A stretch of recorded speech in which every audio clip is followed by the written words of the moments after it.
John 12. 6 days before the Passover, Jesus therefore came to Bethany, where Lazarus was, whom Jesus had raised from the dead. So they gave a dinner for him there. Martha served, and Lazarus was one of those reclining with him at table. Mary therefore took a pound of expensive ointment made from pure nard, and anointed the feet of Jesus, and wiped his feet with her hair. The house was filled with the fragrance of the perfume. But Judas Iscariot, one of his disciples, he who was about to betray him, said, "Why was this ointment not sold for 300 denarii and given to the poor?"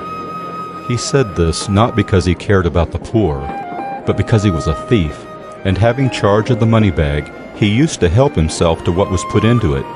Jesus said, "Leave her alone, so that she may keep it for the day of my burial. For the poor you always have with you, but you do not always have me." When the large crowd of the Jews learned that Jesus was there, they came not only on account of him, but also to see Lazarus, whom he had raised from the dead. So the chief priests made plans to put Lazarus to death as well, because on account of him many of the Jews were going away and believing in Jesus. The next day the large crowd that had come to the feast heard that Jesus was coming to Jerusalem. So they took branches of palm trees and went out to meet him, crying out, "Hosanna! Blessed is he who comes in the name of the Lord, even the King of Israel!" And Jesus found a young donkey and sat on it, just as it is written, "Fear not, daughter of Zion. Behold, your king is coming, sitting on a donkey's colt." His disciples did not understand these things at first, but when Jesus was glorified, then they remembered that these things had been written about him and had been done to him. The crowd that had been with him when he called Lazarus out of the tomb and raised him from the dead continued to bear witness. The reason why the crowd went to meet him was that they heard he had done this sign. So the Pharisees said to one another, "You see that you are gaining nothing. Look, the world has gone after him."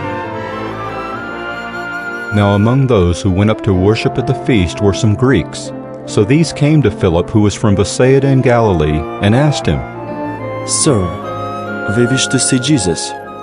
Philip went and told Andrew. Andrew and Philip went and told Jesus. And Jesus answered them, "The hour is come for the Son of Man to be glorified. Truly, truly I say to you, unless a grain of wheat falls into the earth and dies, it remains alone. But if it dies, it bears much fruit. Whoever loves his life loses it, and whoever hates his life in this world will keep it for eternal life. If anyone serves me, he must follow me, and where I am, there will my servant be also. If anyone serves me, the Father will honor him. Now is my soul troubled, and what shall I say? Father, save me from this hour? But for this purpose I have come to this hour. Father, glorify your name." Then a voice came from heaven. "I have glorified it, and I will glorify it again." The crowd that stood there and heard it said that it had thundered. Others said, "An angel has spoken to him." Jesus answered, This voice has come for your sake, not mine. Now is the judgment of this world. Now will the ruler of this world be cast out.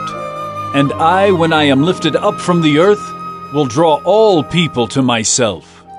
He said this to show by what kind of death he was going to die. So the crowd answered him, "We have heard from the law that the Christ remains forever. How can you say that the Son of Man must be lifted up? Who is this Son of Man?" So Jesus said to them, The light is among you for a little while longer. Walk while you have the light, lest darkness overtake you. The one who walks in the darkness does not know where he is going. While you have the light, believe in the light, that you may become sons of light."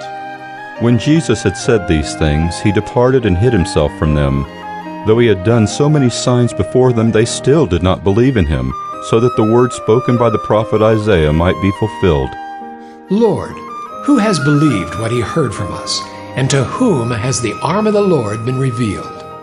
Therefore they could not believe, for again Isaiah said, He has blinded their eyes and hardened their heart, lest they see with their eyes and understand with their heart, and turn, and I would heal them. Isaiah said these things because he saw his glory and spoke of him. Nevertheless, many even of the authorities believed in him, but for fear of the Pharisees they did not confess it, so that they would not be put out of the synagogue. For they love the glory that comes from man more than the glory that comes from God.